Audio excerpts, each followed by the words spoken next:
Dexter, Resurrection isn't just a cool title, it's a chilling clue. A clue that hints at Dexter's darkest transformation yet. But what if I told you that the word resurrection doesn't just mean Dexter survived, it means something far more disturbing, something spiritual, biblical, and inevitable. Dexter's story has always walked the tightrope between sinner and savior, but with this new chapter, the title doesn't just tease a comeback, it signals a rebirth, and not the hopeful kind. In Christian theology, resurrection often means redemption, rising again after death, cleansed, whole, transformed. But Dexter Morgan isn't seeking forgiveness. He's not becoming something better, he's becoming something worse. Let's go back. Dexter faked his death in the finale of the original series, running off to live in isolation. But Dexter, new blood pulled him back into the cycle. Violence, secrets, loss, and ultimately, death again, this time at the hands of his own son Harrison. So how is he back? That's where the resurrection symbolism takes a dark turn. In religious texts, not all resurrections are holy. Some are cursed. The undead, souls brought back not by grace, but by vengeance, obsession, or unfinished sin. In that sense, Dexter isn't rising like Christ. He's returning like a ghost, a haunting, a man who can't die until his purpose is complete, even if it destroys him and everyone around him. And it's not the first time the show hinted at this. In Season 6, there was an entire arc about religious killers, a doomsday killer obsessed with revelation, and Dexter himself confronting faith, mortality, and what comes after death. He even asked a priest if someone like him could ever be forgiven. He never got an answer. So when the new series calls itself Resurrection, it's not just about plot, it's about fate. It's about a man who can't stay buried, no matter how hard the world tries. But here's the real twist. Dexter's resurrection might not be physical at all. What if it's spiritual? What if Harrison, his son, now carries Dexter's darkness? What if the resurrection is happening through bloodline, not body? What if the monster didn't die, but simply moved on? The title could be a warning.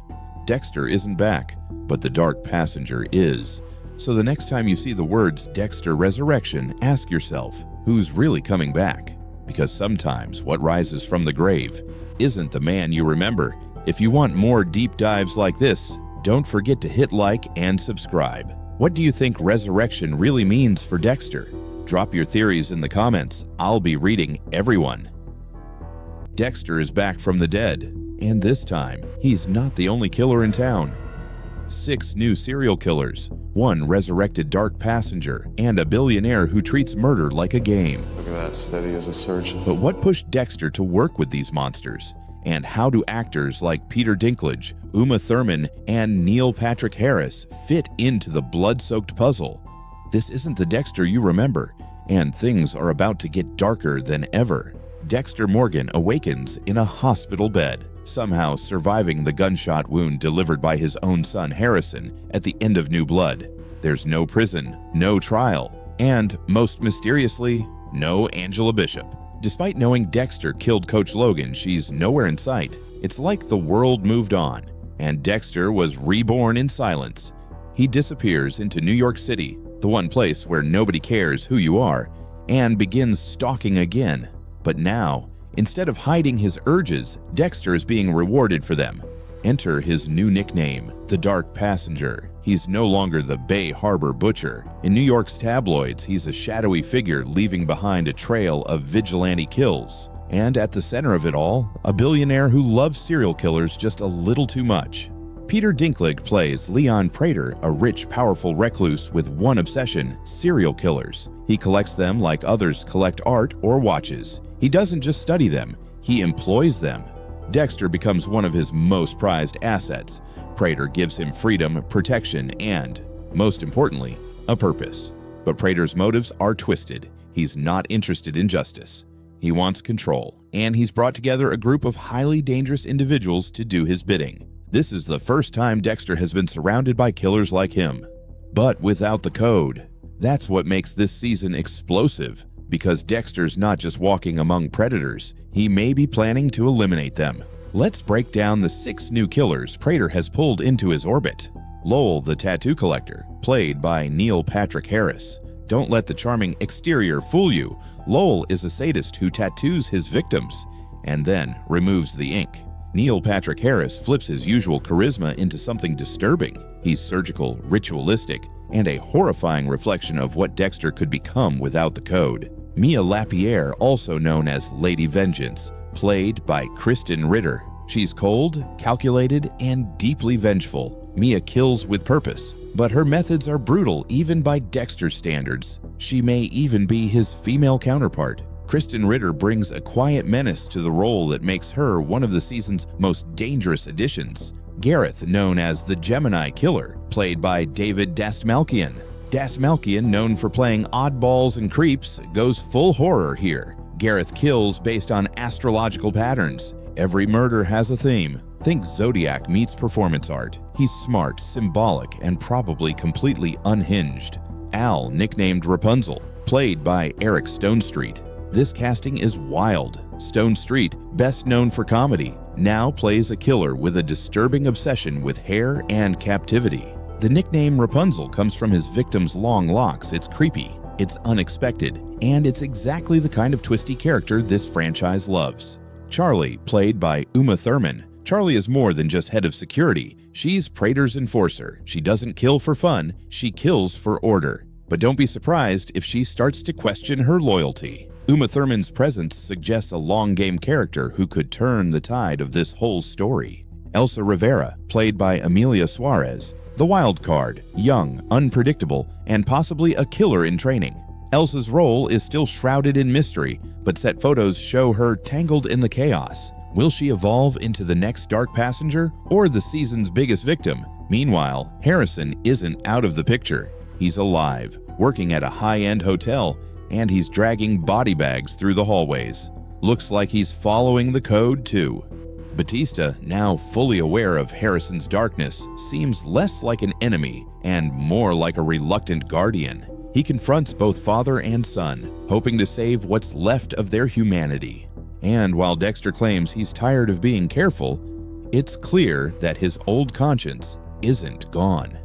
James Remar returns as Harry, Dexter's adoptive father and moral compass, but he's not alone. John Lithgow is back as Arthur Mitchell, the Trinity Killer, and Jimmy Smits returns as Miguel Prado.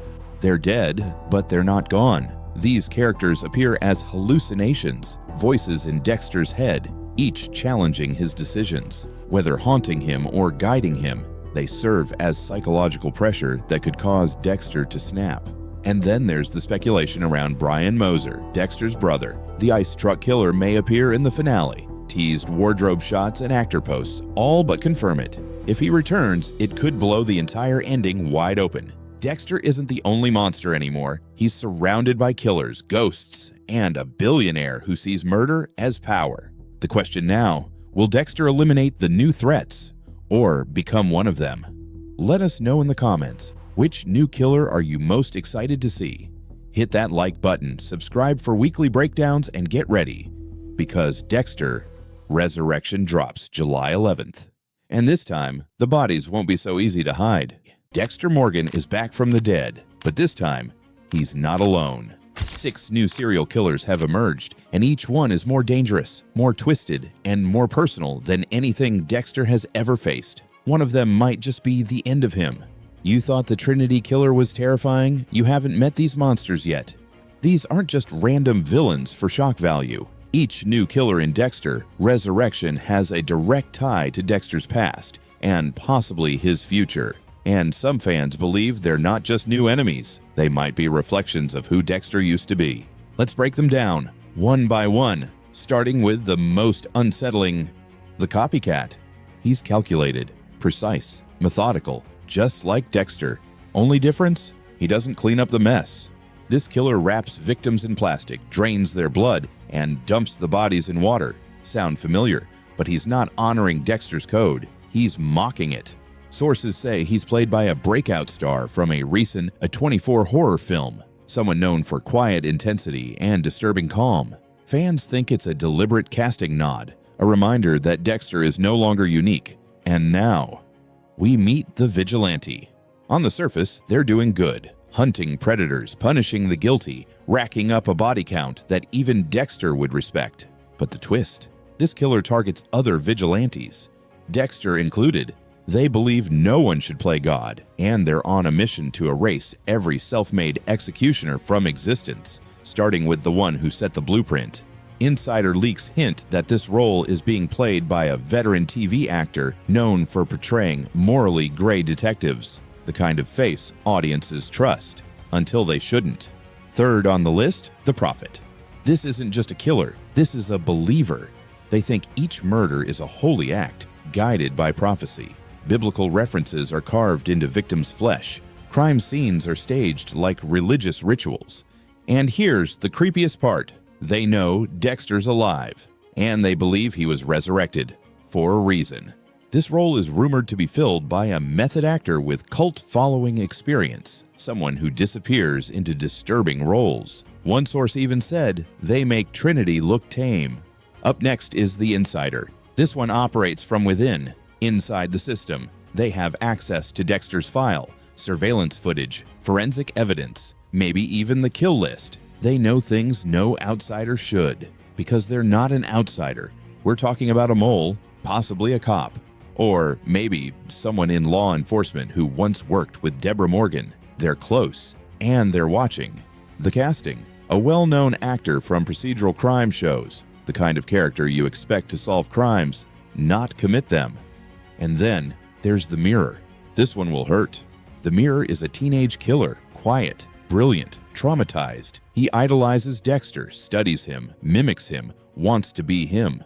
Sound familiar? Some say this is the dark path Harrison could have taken. Others believe the Mirror is connected to Harrison's story, and that Dexter might see too much of himself in this kid. Casting notes suggest this actor is a total newcomer, chosen specifically for his eerie resemblance to Harrison. The resemblance is so uncanny, fans are already calling him Dark Son. Finally, the Ghost.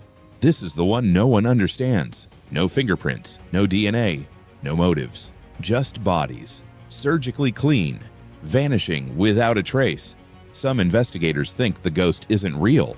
Others think they're Dexter's hallucination, but the evidence is real, and Dexter might be the only one who sees the full picture. Here's the craziest theory. The ghost isn't just a killer. The ghost is Dexter, a part of himself that's splintered off. The dark passenger fully unleashed. So now you're probably wondering, are these 6 killers separate? Or are they connected? Fan theories suggest they're all pieces of a single network, a cult of killers, or worse, a psychological test designed specifically for Dexter, a way to make him unravel from the inside. This isn't just a new season, it's a reckoning. Dexter always believed in control, rules, precision, but Resurrection throws all of that into chaos. Every killer he faces now is smarter, bolder, and one step ahead. And if you think Dexter has what it takes to beat them all, think again. Because in Dexter, Resurrection, the question isn't, can he survive? It's, which one of these killers will end him? So which one do you think is the true threat? The Prophet, who thinks Dexter is part of a divine plan? The Mirror, who's becoming the next Dexter? The Ghost, who might not be real? Drop your theory in the comments below. And if you're ready to see Dexter face the most terrifying challenge of his life, make sure you're subscribed, because this is only the beginning.